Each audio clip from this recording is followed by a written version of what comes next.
x squared minus 2x minus 24 is equals to 0. So what you want to do here is to ask yourself, which two numbers do I multiply and get minus 24, but then when I add, I get minus 2. We are essentially factorizing, right? You will realize that those two numbers is minus 6 and plus 4. So as a consequence, we're going to have x minus 6 multiplied by x plus 4 is equals to 0, right? So x minus 6 is equals to 0, or x plus 4 is equals to 0. So x can be equals to 6, or x can be equals to minus 4. Again, just to recap, which two numbers do I multiply and get minus 24, and then when I add them, I get minus 2, right? It's minus 6 and plus 4. And then let's do 1.1.2. So 1.1.2 is saying that let's solve for x if 2x squared minus 3x minus 3 is equals to 0. And then in the bracket, they tell us that we must round off to 2 decimal places, right? As soon as we see that, we know fully well that we're going to use the quadratic formula. That is, x is equals to minus b plus or minus the square root of b squared minus 4ac, everything divided by 2a, right? And then from our equation here, we know fully well that the coefficient of x squared is a, right? The coefficient of x is b, and this term here is going to be our c, right? So if we substitute that in our equation, we should get x is equals to minus, we're saying that b is minus 3, right? So minus 3 plus or minus b squared. So we have minus 3 squared minus 4ac. A is 2 and c is minus 3, right? And then we divide everything by 2 multiplied by 2. So x is going to be equals to minus multiplied by minus 3. That will just give us 3, right? And then plus or minus the square root of 33, right? If you put that in your calculator, and then everything divided by 4. So now it's easy to see that x will be equals to 3 plus the square root of 33 divided by 4, or our x can be equals to 3 minus square root of 33 divided by 4. So here x is going to be equals to 2.19 if we round off to 2 decimal places, or x is going to be equals to minus 0.69, and that's how we essentially solve that problem. Now let's do 1.1.3. So for 1.1.3, we have x squared plus 5x being less or equals to minus 4. As soon as we have something like this, right, we're going to jump straight to the critical values. So we're looking for the critical values, right? So we're gonna have x squared plus 5x being equals to minus 4. So this will be x squared plus 5x, and then minus 4. If we take it to the other side, we should have plus 4 being equals to 0, right? So now we can factorize this. Which two numbers do we multiply and we get 4, but then when we add them we get plus 5? That's easy. 1 and 4, right? So we're gonna have x plus 1, right, multiplied by x plus 4 being equals to 0. Obviously, when you get at this step, you can actually multiply out the bracket and see if you get what you started with. So if we go ahead and solve this, x will be equals to minus 1, or x is gonna be equals to minus 4. So this is where it gets interesting, right? The way I solve this problem, I introduce 2 possible solutions, right? So we can only have 2 possible solutions from this problem. It's either our answer is between the two numbers or outside the two numbers. What am I talking about here? It's either x is equals to 4 or between -4 and -1, or it can also be equals to -1, right? And then this is our first possible solution.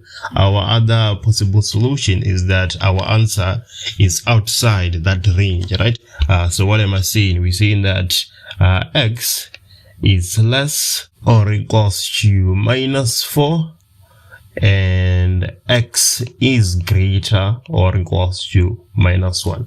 We only have these two possible solutions, the first one and the second one. So now let's check which solution is true, right? So here on the first solution, we say that x can be between -4 and -1, right? So let's take a number between -4 and -1 and substitute it in our equation. If that number satisfies our equation, then the first option is true and the second is not. We know that we have x squared plus 5x being less or equals to -4. So let's take -2, right?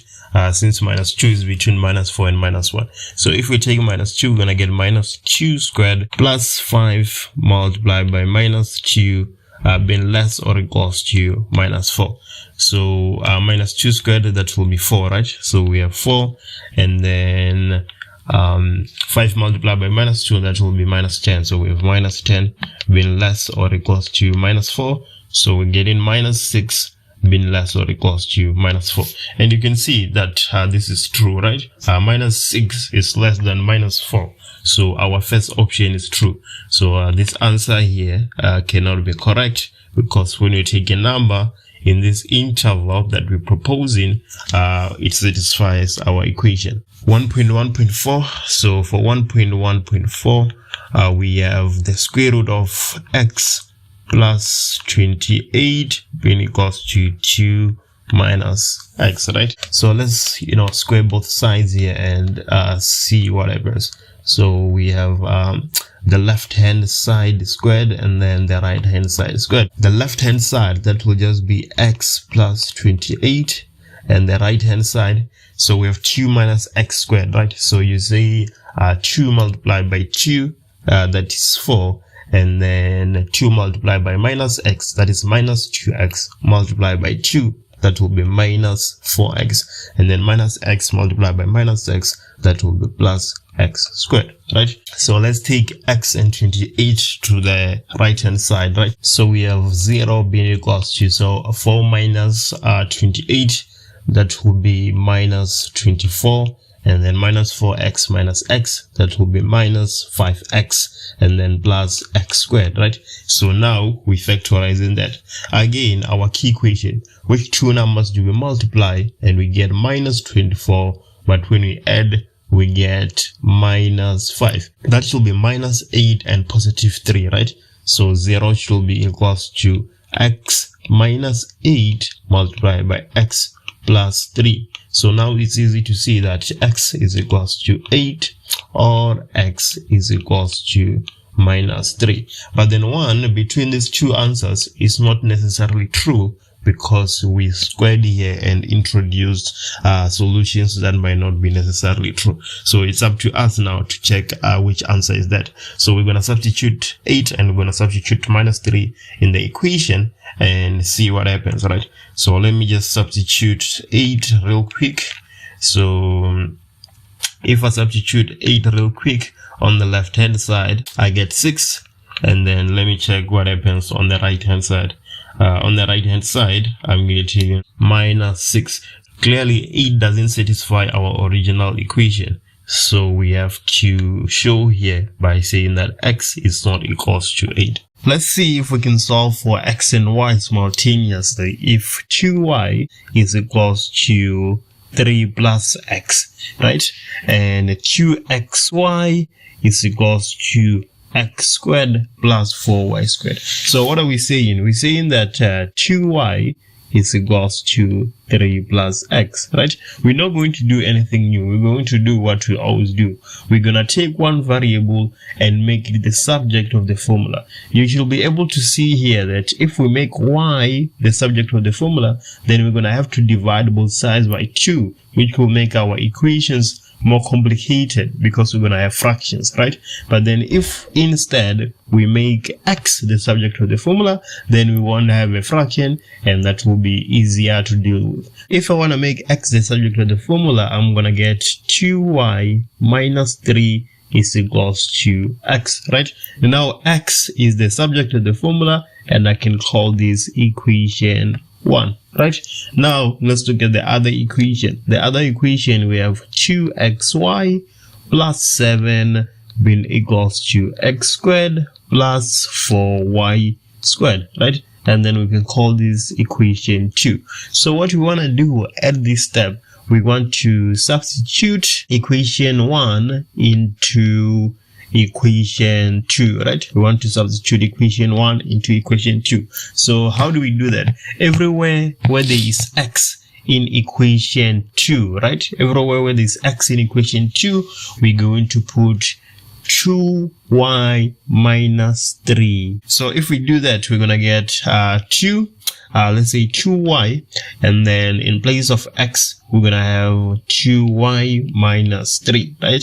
Plus 7 being equals to x squared. In place of x, we have 2y minus 3 and then squared plus 4y squared, right? So now you should be able to see that in this equation that we have here, the only variable we have is y. So it should be easy to find y. And then when you have y, we're gonna then substitute those answers into equation 1 in order to find x, right? We're solving simultaneously. So we have 2y multiplied by 2y, which will be 4y squared, right?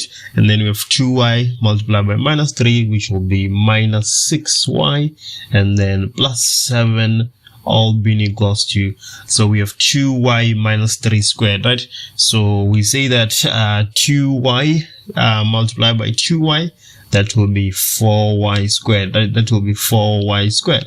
And then 2y multiplied by minus 3 multiplied by 2, so that will be minus 12y. So we have minus 12y, and then minus 3 multiplied by minus 3, that is just plus 9, right? And then plus 4y squared.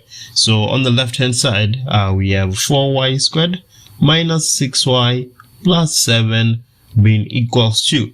On the right hand side, you should be able to see here that we have 4y squared, and then here we have plus 4y squared.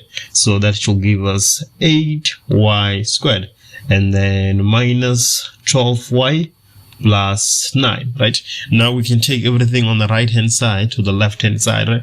If we do that, we're gonna have 4y squared minus 8y squared, which will give us minus 4y squared. And then we have minus 6y plus 12y, right? When you take it to the other side, we shall change the sign, and that should give us plus 6y, and then plus 7 minus 9, that should be minus 2, all being equals to 0. So if we divide everything by minus 1 here, we shall get 4y squared minus 6y plus 2 being equals to 0, right? So now what we have to do is to factorize that. If we factorize that, we should get 4y on this bracket, and then on the other bracket we have y. On the first bracket, we're going to have minus 2, and then on the second bracket, we're going to have minus 1 being equals to 0. When it comes to factorizing these kind of equations, you might have to use trial and error a couple of times, right? Alternatively, you can just use the quadratic formula instead of factorizing. But then anyway, stories, if we go ahead and solve this, we're going to get 4y is equals to 2, or y is equals to 1. So y here should be equals to 2 divided by 4, which is just 1 divided by 2, right? And then on the other side, we already have y is equals to 1.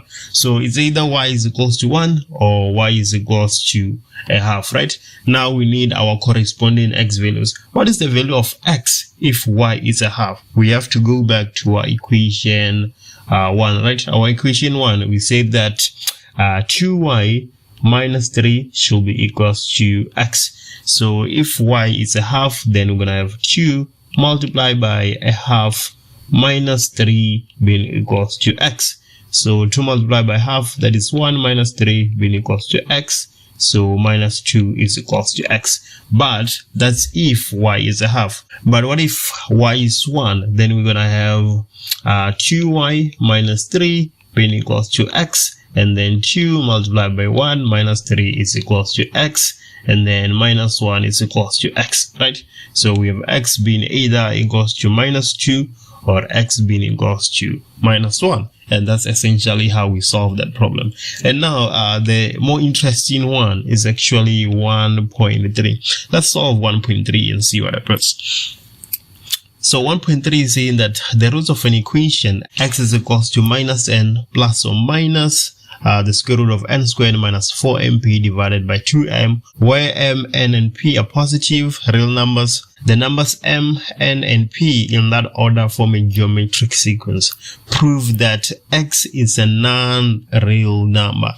X is a non-real number. I want you to realize that this minus n here doesn't have any effect on whether x is a real number or not, right? And then this 2m here also doesn't have any effect on whether x is a real number or not, right? What is actually controlling that is this here, which is inside the square root, right? Because if that is negative, then x is a non-real number, right? Because we cannot take the square root of a negative number, right? So if that is negative, then x is a non-real number. So this question is saying that let's prove that x is a non-real number. So we're essentially proving that n squared minus 4mp is less than 0. But how are we going to do that? We're going to do that by using the information given here. The numbers m, n, and p in that order form a geometric sequence. So let me show you what I'm talking about. We're saying that we need n squared minus 4mp to be less than 0, right? That's what we are required to prove. But we know that m, n, p, they form a geometric sequence, right? So we can see that this is the first term, this is the second term, and then this is the third term. So if this is indeed a geometric sequence, then r, the common ratio, should be equals to t3 divided by t2, or even t2 divided by t1, right? So what is t3? T3 is p. So we have p divided by t2, which is n, being equals to t2, which is n again, divided by t1, which is m, right? So if you cross multiply here, it should be easy to see that mp is equals to n squared. mp is equals to n squared, right? Let's go back to our equation now. We have x being equals to minus n plus or minus n squared minus 4mp divided by 2m, right? So now that we know that mp is equals to n squared, instead of mp here, let's put n squared. So x will be equals to minus n plus or minus the square root of n squared minus 4n squared divided by 2m. Issues are arising. You can see here that for n squared minus 4n squared, we're going to get minus 3n squared. So we're going to have the square root of a negative number, which we know that we're not allowed to have. As a consequence, x will be a non-real number because of that, right? Just to cement the idea, x will be equals to minus n plus or minus we're saying that n squared minus 4n squared, that will be minus 3n squared divided by 2m. Clearly, x can never be a real number because we're taking a square root of a negative number. So we have a geometric series x plus 90 plus 81 and some numbers therefore. And then 2.1 says determine the value of x. For a geometric series, we know that we have a common ratio. The common ratio is given by Tn divided by Tn minus 1. So if we have T3, Tn minus 1 is T2. And then if we have T2, Tn minus 1 is T1. So this is the idea we're going to use to determine the value of x. So what is T3? T3 is 81 and T2 is 90. We saying that T2 is 90 and then T1 is x. So from here, we can then solve for x, so to say. So we're going to have 81 multiplied by x is equals to 90 multiplied by 90. At this step, I don't want to put this 90 multiplied by 90 in the calculator. I'm avoiding anything that can make me make a mistake. So the only time I'll put something in a calculator, it's when I have to, or I'm at the end and I have to determine my answer. So if I carry on from this, I will get x equals to 90 multiplied by 90 divided by 81. And then at this step, that's where I can put it in the calculator. And then if you put this in the calculator, you're going to get 100. So that's the value of x. The value of x for this question is 100. And then let's move ahead. 2.2 says, show that the sum of the first n terms in the sequence is Sn equals to 1000 multiplied by 1 minus 0.9 to the power n. So what's the formula for the sum of n terms in a geometric series? The formula is given as the sum of the n terms is equals to a multiplied by 1 minus r to the n divided by 1 minus r. A is the first term, as you should know by now, and then r is our common ratio, and then n is the number of terms of which you're interested in. So we're going to have Sn equals to a is 100, right? Because 100 is our first term, which was x before we determined it. And then 1, that is 1. And then to find r, we divide Tn by Tn minus 1. So if we take Tn as 90, then we're going to divide it by the term before it, which is 100, and then everything to the power n. And then we divide this by 1 minus 90 divided by 100, right?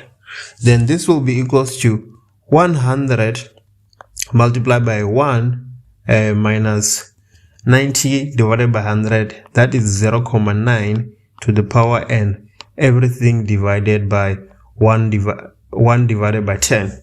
Because if you subtract 90 divided by 100 in 1, you're left with 1 divided by 10.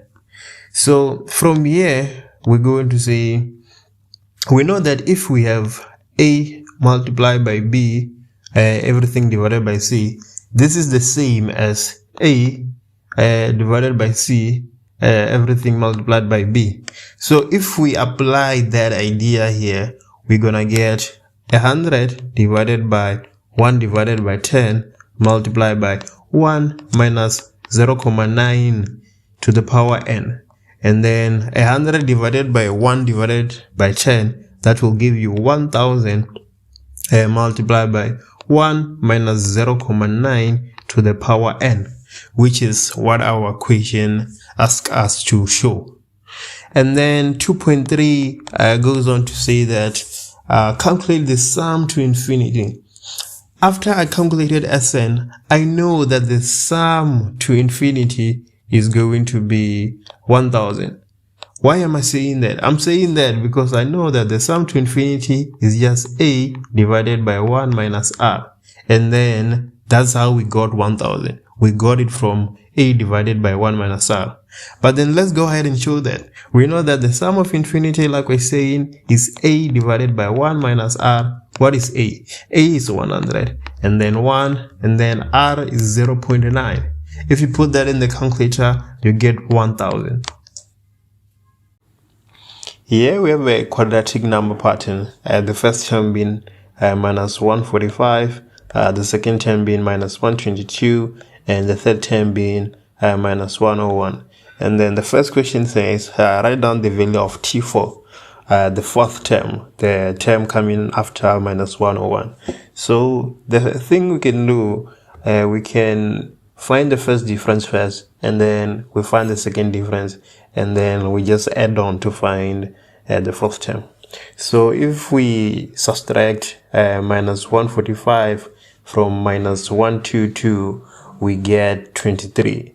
And then if we find the difference between minus 101 and minus 121, we get 21. If we find the difference between 21 and 23, we get minus 2. So this is the information we have. And now from this, we know how we can move forward. So we add minus 2 to 21, we get 19. And then we add 19 to minus 101, we get minus 82. So our fourth term in this quadratic pattern is minus 82. So 3.2 goes on to say, show that the general term of this number pattern is given as Tn equals to minus n squared plus 26n minus 170. So the general formula for the general term of a number pattern is given as Tn equals to an squared plus bn plus c. So what this question is basically asking us to do is to determine a, b, and c. So to determine a, we have a formula that says 2a is equals to the second common difference, which is minus 2, right? So from here, we can get a equals to minus 1. And then for b, we have a formula that says 3a plus b equals to the first term of the first difference, which is 23. So we know that a is minus 1, so we're going to have 3 multiplied by minus 1 plus b equals to 23. If you take minus 3 to the right hand side, you get b equals to 26. And then for c, we have a plus b plus c, which is always equals to the first term. In this instance, is equals to minus 145, right? A, we said is minus 1, b, we said is 26, so we're just solving for c. So we're going to have c equals to minus 145 plus 1 minus 26, which is going to give us minus 170. So we have proved that Tn is equals to minus 2n plus 26n minus 170. And then we can move to the third question. The third question says, between which two terms of the quadratic number pattern will there be a difference of minus 121? Let me show you something. Here the difference is 23, right? Between this term and this term. So the first term of the sequence being made by the first differences is between the second and the first term of the quadratic. Then the second term is between the third and the second. And then the third is between the fourth and the third. So T50 of the sequence being made by the first difference will be the term between T51 and T50. So what this question is asking us to do is to find which position minus 121 is located in the sequence being made by the first difference. So the first difference, we say that is 23, the second difference is 21, and then the third difference is 19. So now we have a sequence being made by the first differences. We can then use it to find where minus 121 is located. So we're gonna have Tn equals to a plus n minus 1 multiplied by d, because this is an arithmetic pattern, right? We have a common difference. So Tn is minus 121. A is the first term, which is 23, plus n minus 1 multiplied by d. What is d? We know that d is minus 2, right? So we're going to have minus 121, which is equals to 23 minus 2n plus 2. So minus 2n equals to minus 121 minus 23 minus 2. And then n is equals to minus 121 minus 23 minus 2 divided by 2n. If I put that in my calculator, I'm gonna get 73. So minus 121 is T73, right? So that means it's between the 73rd term and the 74th term on our quadratic sequence. It's a bit tricky, so maybe take the video back and watch it again. And then 3.4 says, what value must be added to each term in the number pattern so that the value of the maximum term in the new pattern will be 1? What's the maximum term? So you can see that our general formula is Tn equals to an squared plus bn plus c. This is parabolic, so to say. So the maximum term, n at the maximum term, will be given by minus b divided by 2a, just as we have in a parabola. So what is minus b? Minus b is minus 26, 2 multiplied by a, which is minus 1. So this is going to give us T13, right? But what is the value of T13? We need to know the value of T13 so that we know what we need to add to it so that we can get 1, because we want the maximum term to have a value of 1. So T13 equals to minus n squared plus 26n minus 170. So we're going to have minus into 13 squared plus 26 multiplied by 13 minus 170. Let me put that in my calculator real quick. I'm getting minus 1. So which number do we have to add to minus 1 to get 1? This is clear to see that the number we need to add is 2. So if we add 2 to each term, then the value of the maximum term in the new sequence will be 1. And then the first question says, write down the equations of the asymptotes of f. What comes to your mind when you hear the word asymptote? What should come to your mind is undefined. And asymptote is that point which the graph never reaches, no matter what. So always, when you're given a hyperbola, let's say you're given a hyperbola g of x and it's in the form a divided by b plus x plus c, and the question says find the asymptote. You focus on this part, on the denominator, right? And then you equate it to 0. B plus x equals to 0, and then you solve for x. This is because if you take any number k, right, and you divide by 0, you get undefined. So the graph will never reach that point no matter what. So for me to practice what I preach, let me do the same for our f of x, right? On the denominator we have x minus 3, which we're going to equate to 0, like I said, and then that will mean that x equals to 3. If you take this 3 right here and you substitute it in f of x, you are gonna get undefined, right? So the x coordinate of the asymptote is x equals to 3. But then the question says write down the equations. We have x, now we're looking for y. like I said, if you substitute f 3 into f of x, you're gonna get undefined, right? So you won't get the corresponding y value. So what you can do is substitute a number that is very close to 3, x, our x coordinate for the asymptote.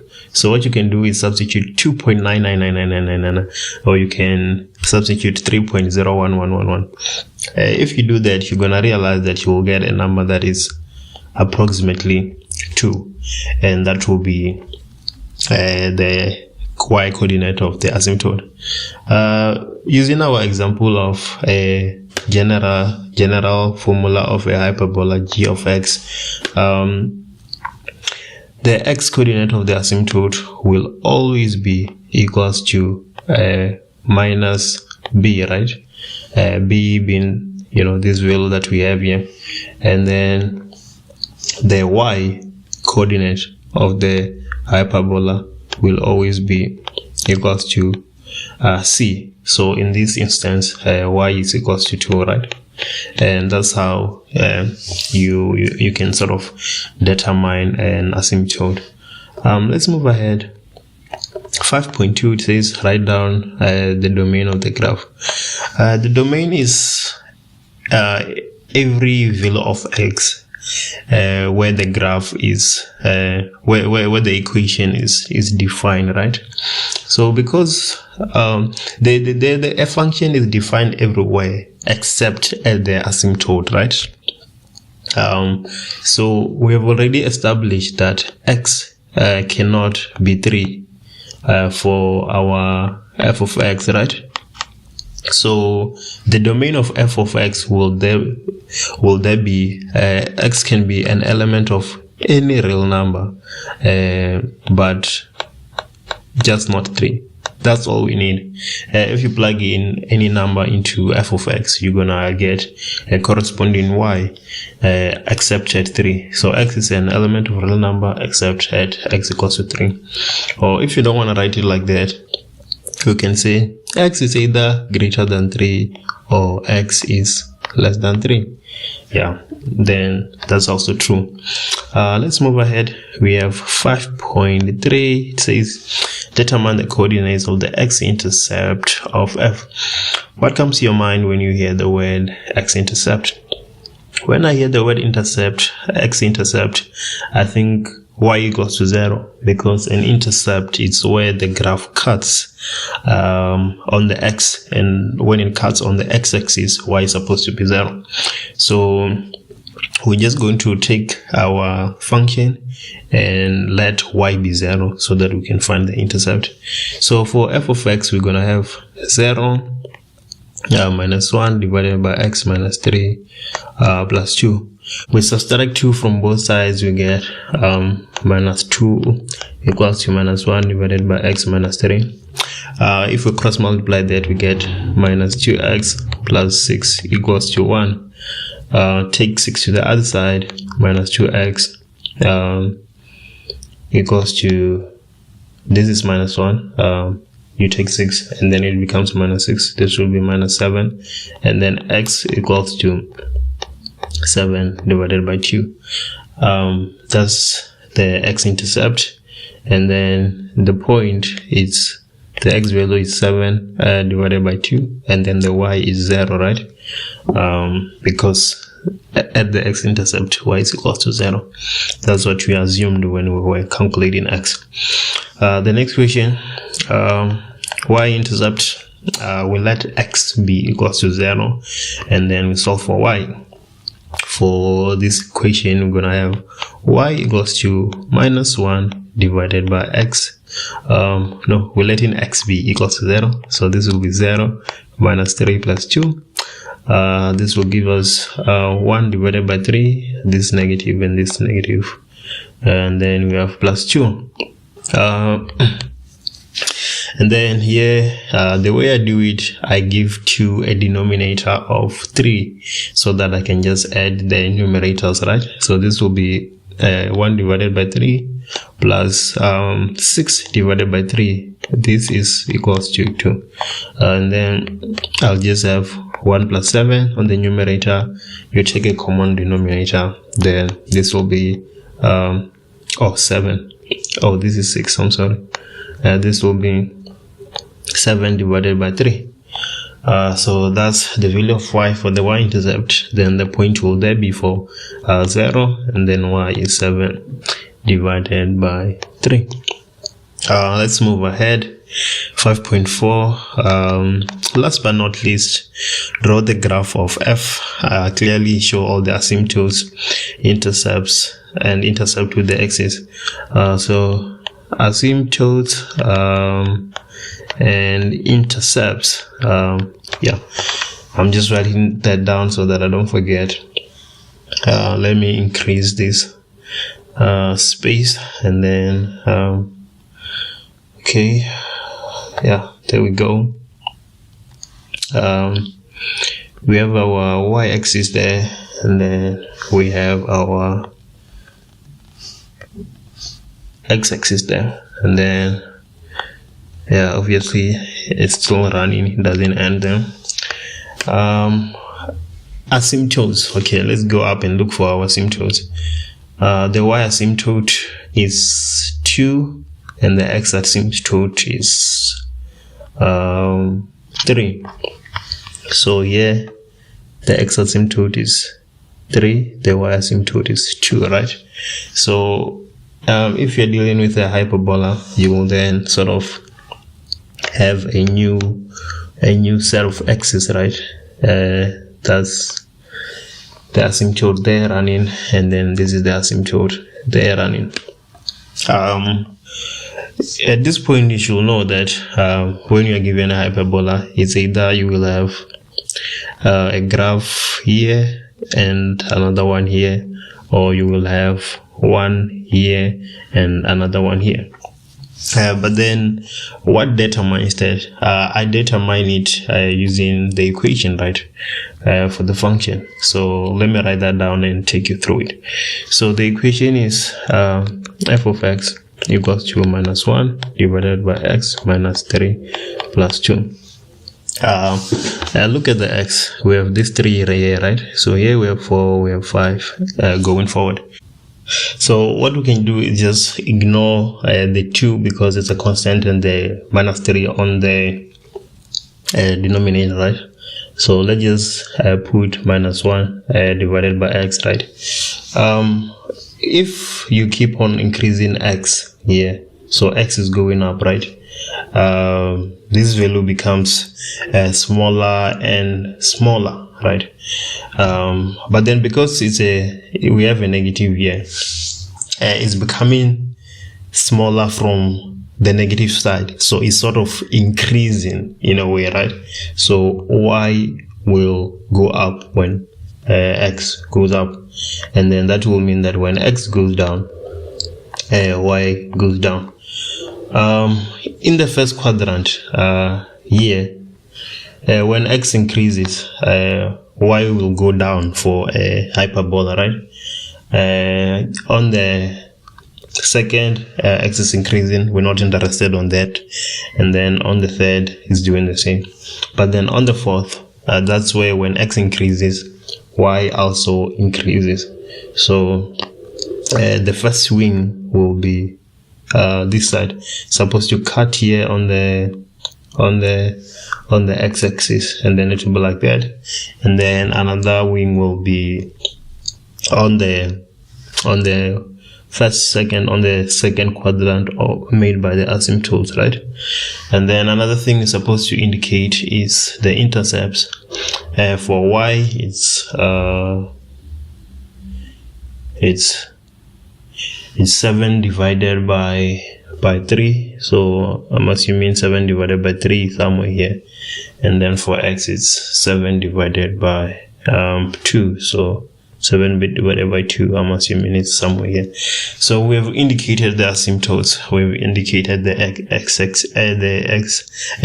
the intercepts, and yeah, that's it for this question. If you like the video, give it a thumbs up. If you didn't, leave a comment. Let me know what you didn't like. The graph of f of x is equals to log x base 4, and then there we have it drawn below. It has some point b of coordinates. Let me write that down. Coordinate k and 2, right? K being the x and 2 being the y. The first question says determine the value of k.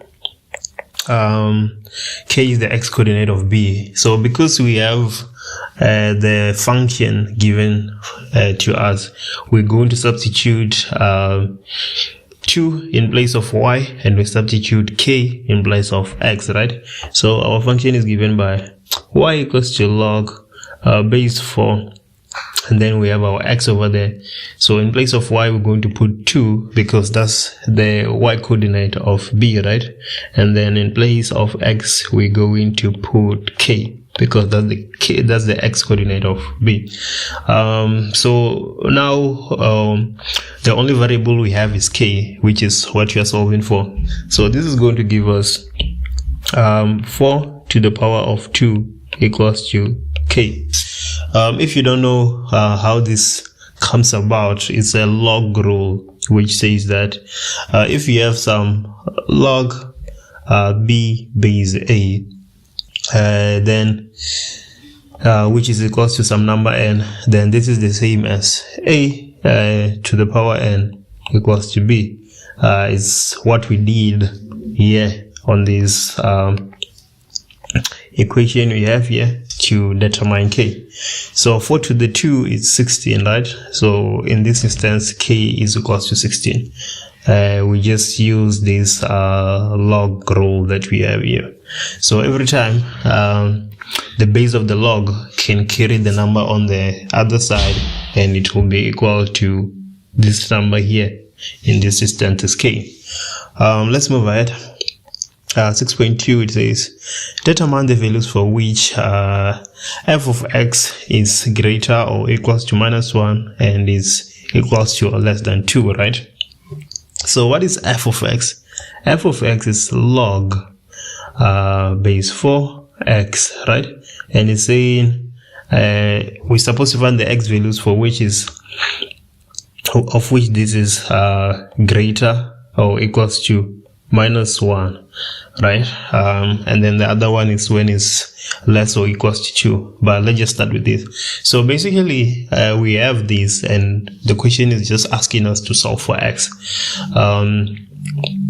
If we do that, sticking to the log rule we have there, this 4 is gonna carry the -1, right?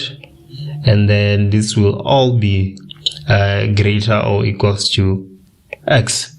4 to the -1, that is just 1 over 4, right?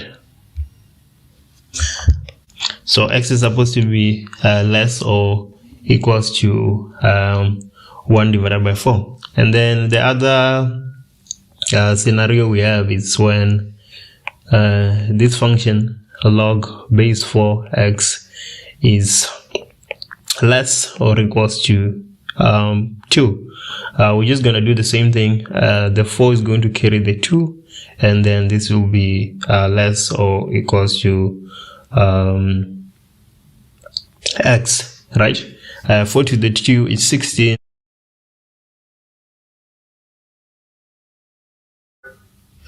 We're going to have x greater than or equals to 1 divided by 4, and then less or equals to 16. So those are the values of x for which f of x is less or equals to 2 and is greater or equals to -1. The third question, 6.3, it says write down the equation of the inverse of f in the form y equals to. So when you have a log function like this that we have y equals to log of x base 4, right? And then the equation says find the inverse.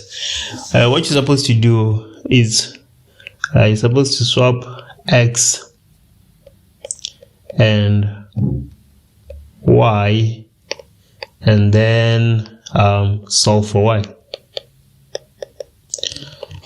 If we do that on this question, we're going to get x in place of y, and then this is equals to log base of 4y. Yeah, now we have swapped the two and we solve for y. We've done this. Now, if you remember the log laws, what's going to happen is that this 4 is going to carry the x, and then this will be equals to y. Now we have solved for y. So this is the inverse of our f of x.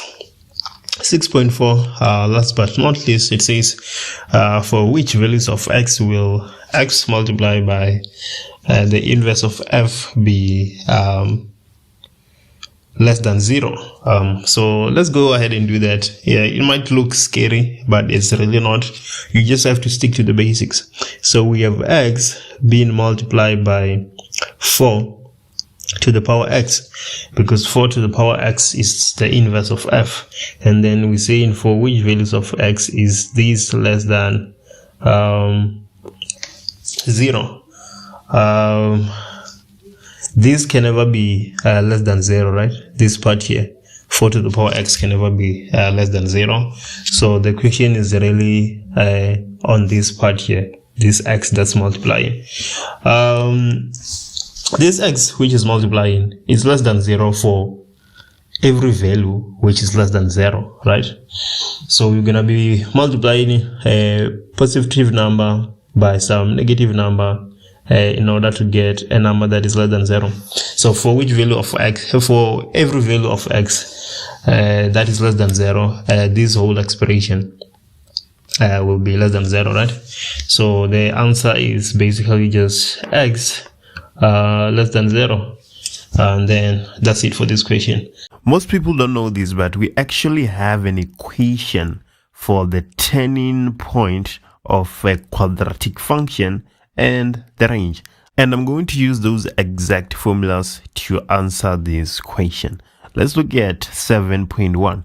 The question is saying let's write down the coordinates of b and d. B and D are the x-intercepts of our function. We are given the function f of x being equals to x plus 4 multiplied by x minus 6. Obviously, if we solve for x here, we're going to get x is equals to minus 4 or x is equals to 6. It will be easy to see that between minus 4 and 6, the x coordinate of b is minus 4 and the y coordinate is 0 because it is the x-intercept. And then this is the coordinates of b. The coordinates of d, we have 6 and 0. And just like that, we've answered 7.1. Let's look at 7.2. Calculate the coordinates of c. C is the turning point of f of x. We are given that f of x is equals to x plus 4 multiplied by x minus 6. Let's go ahead and multiply out.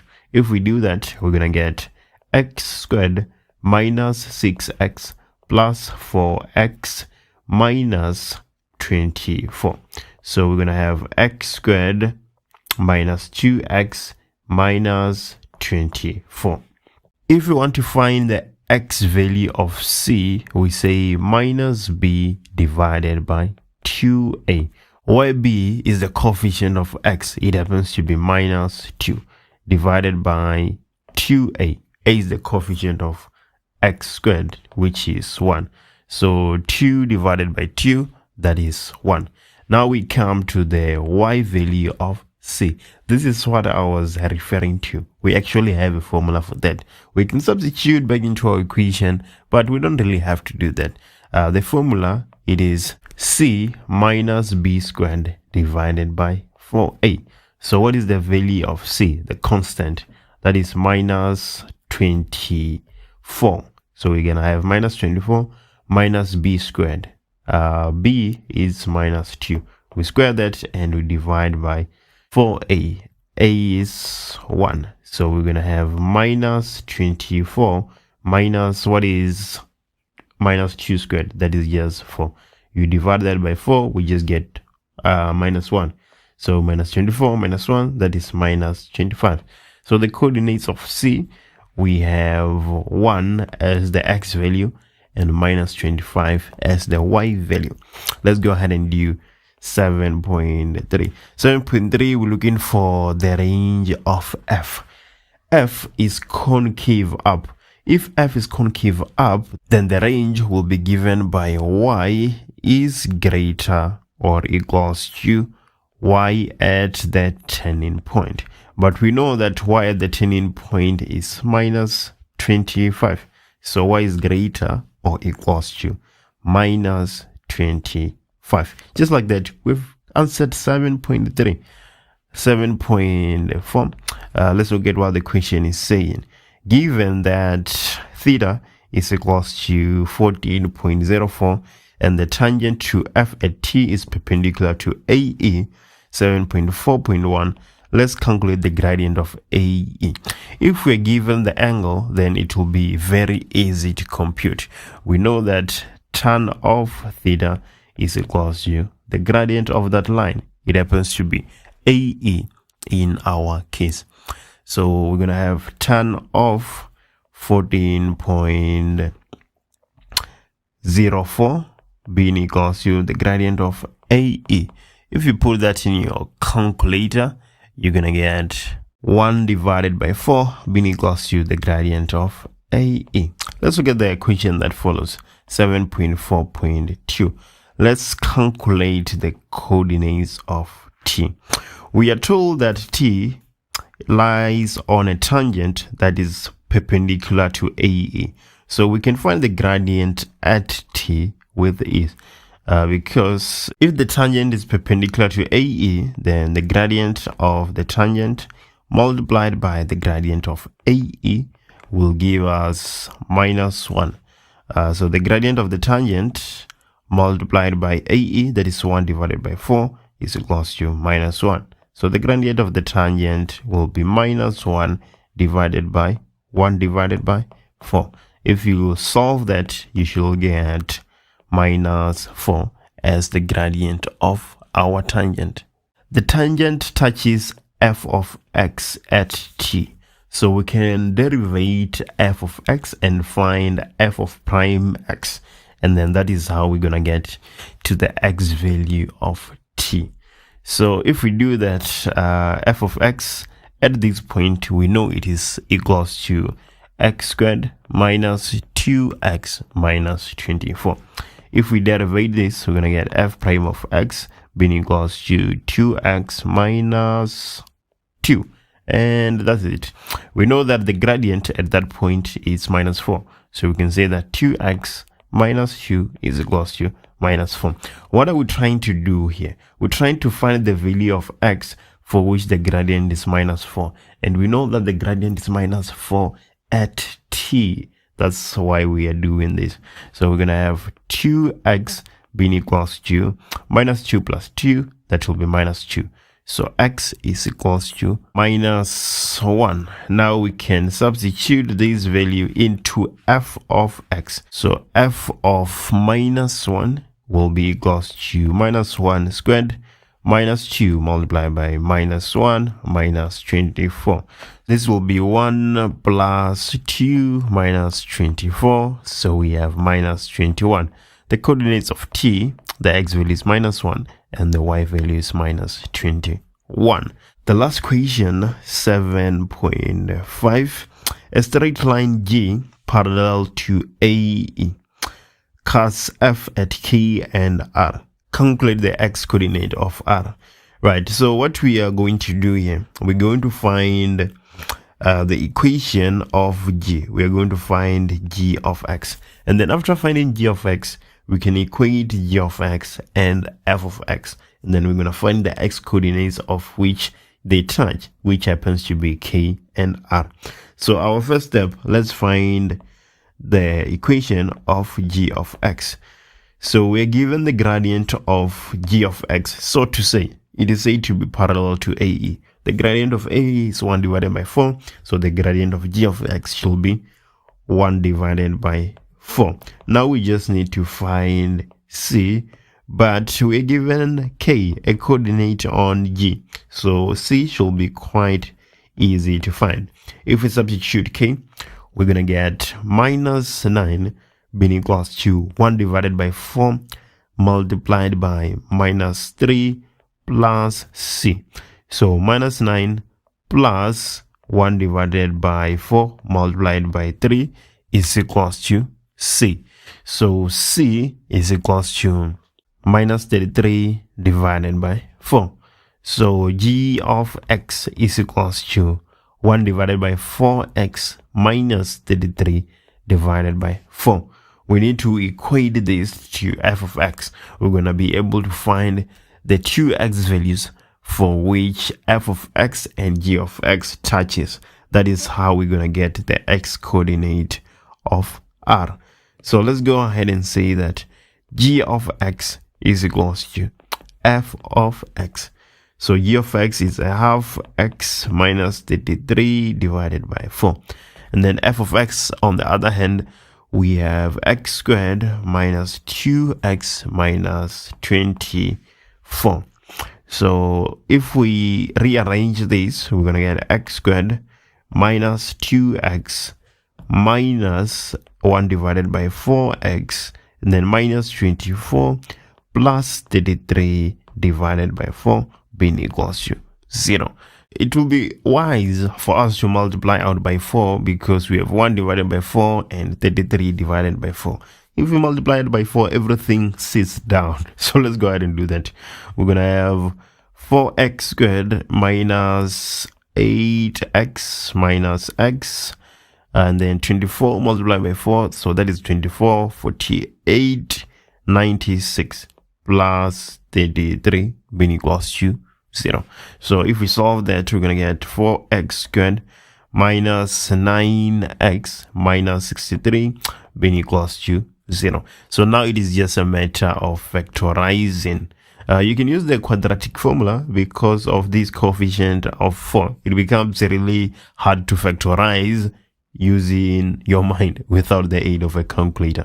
So if we factorize anyway, we shall get 4x minus 21 multiplied by x plus 3 being equals to 0. So x is equals to 21 divided by 4, or x is equals to minus 3.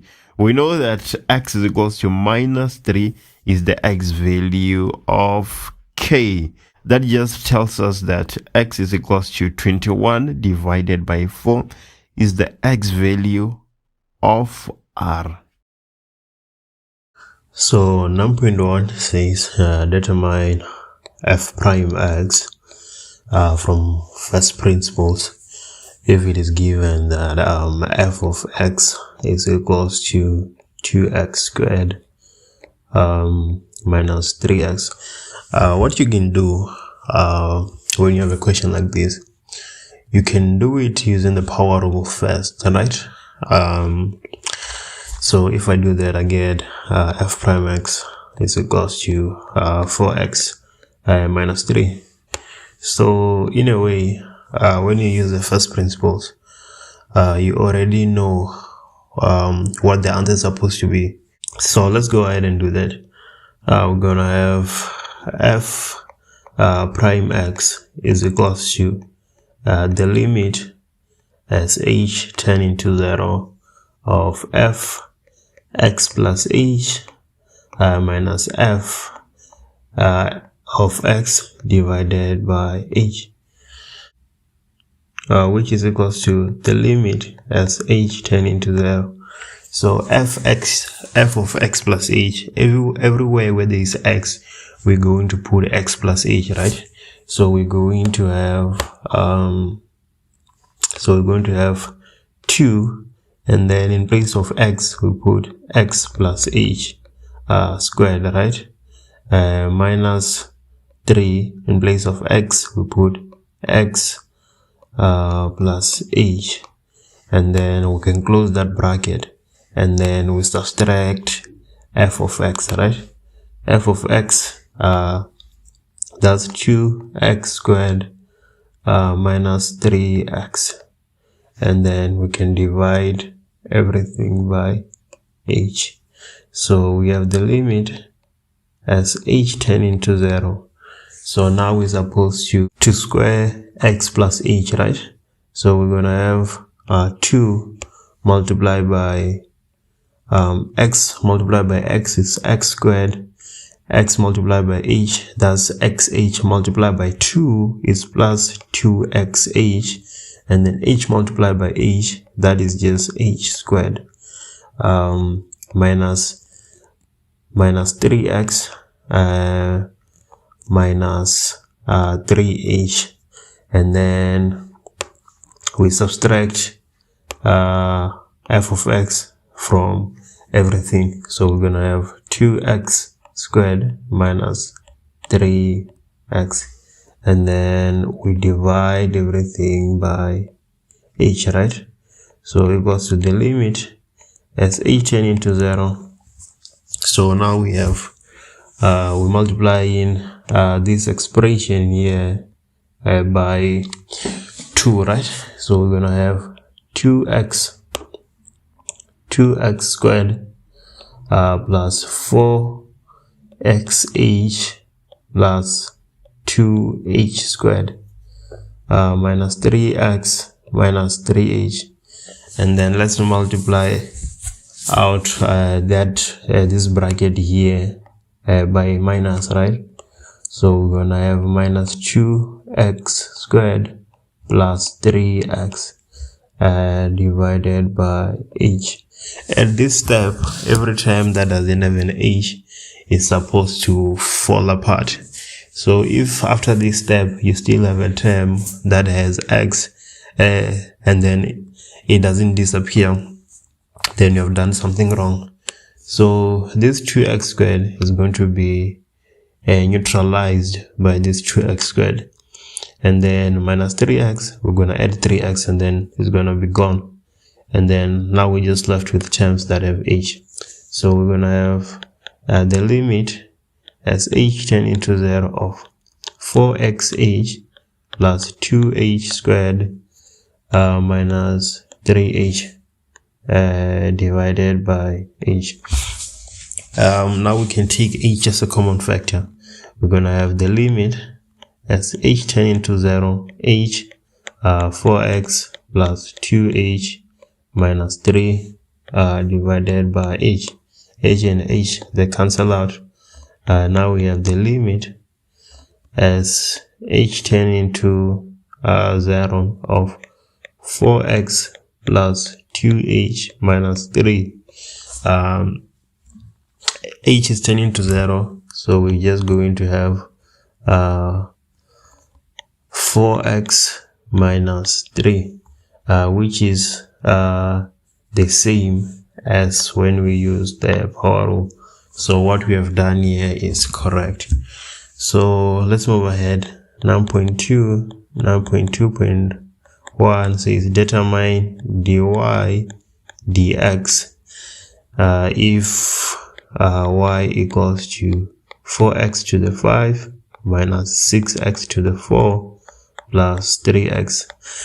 This is quite an easy one because we're just going to use the power rule. So what does the power rule say? The power rule says that if we have x, if g of x equals to let's say k x to the power of n, then the derivative of g of x is equals to n multiplied by k multiplied by x to the power n minus 1, right? So now dy dx is gonna be 5 multiplied by 4 multiplied by x to the power 5 minus 1, and then minus 4 multiplied by 6 multiplied by x to the power 4 minus 1 plus 3 plus 1 multiplied by 3 multiplied by x to the power 1 minus 1. So this is going to give us 5 multiplied by 4 is 20 multiplied by x, so that is 20x to the power 4. 4 multiplied by 6, that is 4, that is 6, 12, 24, so that is minus 24x to the power 3. 3 multiplied by 1, that's 3, and then any number to the power 0 is 1, so this is just gonna be plus 3. So it's easy as that. We have solved our problem. Now let's move to 9.2.2. We have the derivative of dx of minus 3 there, and then okay, let me just copy that down real quick. Divided by 3x to the power 2. So there we have that expression there, right? So there's a square there, 1 divided by 3x is being squared. So that's something to note. We're gonna take care of that. So okay, we're gonna take out that cube root there. So we're gonna have minus x to the power 1 divided by 3 divided by 2, and then plus 1 squared divided by 3x squared, right? 3x squared is gonna be 9x squared. So there isn't much left to do here on this term. We're just gonna derive it, but then this term we still have to write it in the standard format so that we can use the power rule, right? So we have minus 1 over 2 multiplied by x to the power 1 over 3 plus. Now the x is on the denominator, right? If we put it on the numerator, then the exponent changes sign, right? So now we're gonna have 1 divided by 9. Instead of x at the denominator is coming to the numerator, so we're gonna have x to the power minus 2, right, instead of 2. So if you derive this, we're gonna have 1 over 3 multiplied by minus 1 over 2 x to the power 1 divided by 3 minus 1 plus minus 2 multiplied by 1 divided by 9 x to the power minus 2 minus 1. This is equals to 1 by multiplied by 1 by minus 1, that's just minus 1. 3 multiplied by 2, that is just 6x, and then 1 over 3 minus 1, that's minus 2 over 3. So we're gonna have minus 2 over 3, and then we have minus 2 divided by 9 x to the power minus 3, right?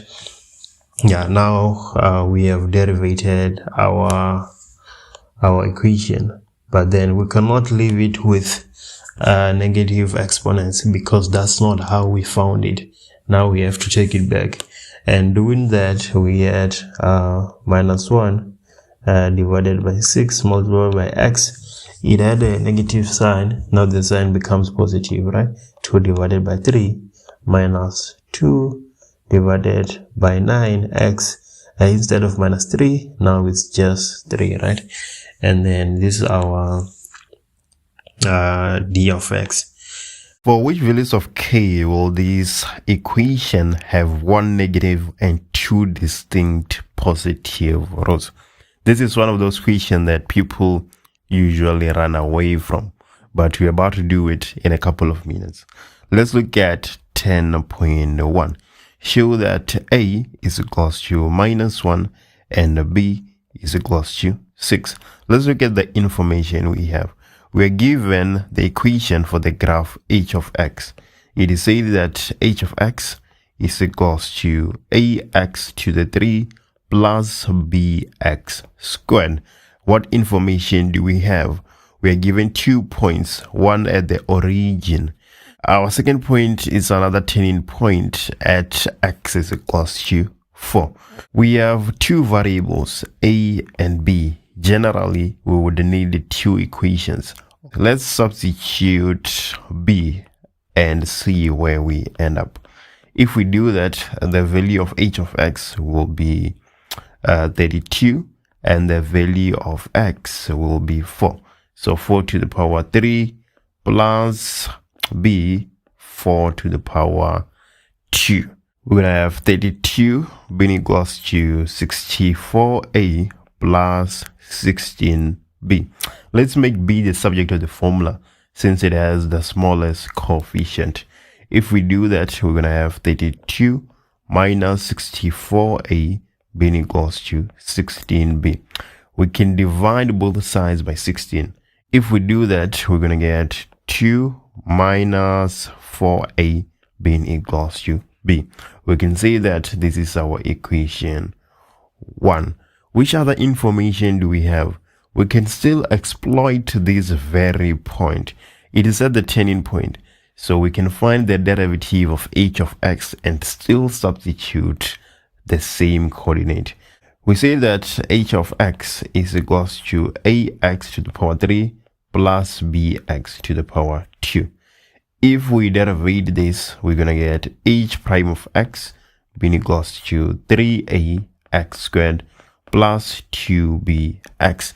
At the turning point, the gradient is 0. So we can substitute b all over again. But then this time, we're going to get 0 being equals to 3a x is 4 squared plus 2b multiplied by 4. So we're going to get 0 being equals to 4 squared, that is 16, 16, 32, 48. So we have 48a plus 8b. So 0 is equals to 48a plus 8. In place of b, let's put equation 1. So if we do that, we're going to have 2 minus 4a. 0 being equals to 48a plus 16 minus 32a.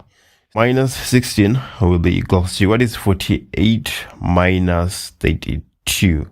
That is 16a. If we divide both sides by 16, we're going to get a is equals to minus 1. If a is equals to minus 1 and b is equals to 2 minus 4a, then b should be equals to 2 minus 4 multiplied by minus 1. b is equals to 6. And this is what we are required to show. Let's look at the following question, 10.2. We're supposed to calculate the coordinates of a. A is one of the x-intercept of our graph h of x. So x-intercept will let y be equals to 0. If we do that in this situation, we're going to have 0 being equals to ax to the 3. But we know that a is minus 1. So we're going to have minus x to the power 3 plus bx squared. b is 6. So we're going to have 6x squared. If we divide both sides by minus 1, we're going to get x to the power 3 minus 6x squared being equals to 0. We can take x squared as a common factor. We're going to have x squared multiplied by x minus 6 being equals to 0. So x is equals to 0 or x is equals to 6. We know that x is equals to 0 is at the origin. So x is equals to 6 should be the x coordinate of a. So a is the x-intercept. So we know that the value of y is 0. So we're going to have the coordinates of a being 6 and 0. 0 is coming from the fact that it is an x-intercept. It is not this value here. No. That's not how it works. Let's move ahead and look at 10.3. So the question here says that 10.3.1, let's write down the values of x for which h is increasing.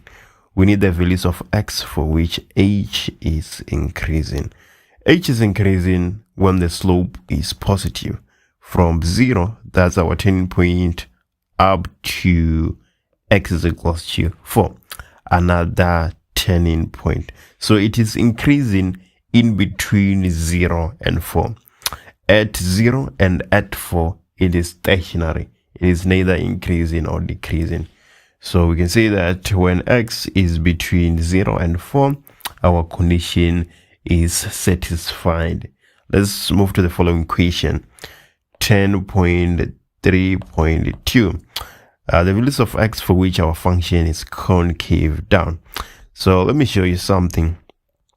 This is concave down, and right here we have concave up. So we need the value of x where the concavity changes. Somewhere here in the middle, the concavity is going to change. So how can we possibly find that value? You can say that x is equals to x of 10.1 plus x of 10.2 divided by 2. If you do this, you're going to be able to get the value of x for which the concavity changes. Another way of doing it, you can find the second derivative of your function and equate to 0. So we're going to have x being equals to the turning point here is 0. So we're going to have 0 plus the turning point here is at x is equals to 4. Everything divided by 2. So 4 divided by 2, that is 2. So when x is greater than 2, we can see clearly that our function is concave down. It is ultimately going down. It starts going up, but ultimately it is going down. 10.4. For which values of k will that equation have one negative and two distinct positive rows? I want you to realize something. This right here is just h of x minus 1. This is just h of x minus 1. So what does x minus 1 do to a function? It shifts it 1 unit to the right. If it was x plus 1, it would shift it 1 unit to the left.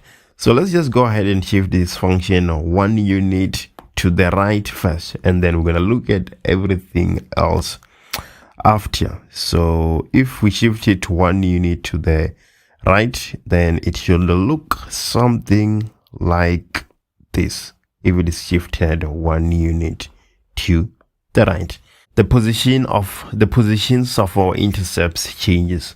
Let's look at what the question is actually asking us to do. We're supposed to look for the value of k that will lead to 1 negative and 2 distinct positive rows. So what does k do? K shifts your graph either upwards or downwards. If it is plus k, then you shifting it k units up, and then if it is minus k, you shifting it k units downwards. Let's go to a graph and make sense of the situation. So we need 2 distinct positive rows. How many rows do we have now? We have 1, 2, which are all positive. But then that doesn't satisfy our conditions. We need 2 positive and 1 negative. We're going to achieve that by shifting our graph. We need to shift our graph such that this y-intercept is now below the x-axis. If the y-intercept is below the x-axis, then our graph will have 1 negative root and 2 positive roots. So we need to find the value of that y-intercept. We have some f of x, which is equals to minus x minus 1 to the 3 plus 6x minus 1. In order for us to find the y-intercept, we need to let x be equals to 0. So let's see what we're going to get when we do that. If you put that in your calculator, you should get 7. So that tells us that we need to move this graph at least 7 units downwards. Let's say we move it to this point. If we move it to this point, you can see clearly that we're going to have 1 negative root and 2 positive roots. But then if we move it to this point, then we only have 1 root. So we need to move it at least 7 units downwards, but not greater than 32 units. Because if we move it more than 32 units, then we end up with 1 negative root. So it needs to be somewhere here. then our conditions will be satisfied. So what are we saying? We're saying that we need k to be between 7 and 32.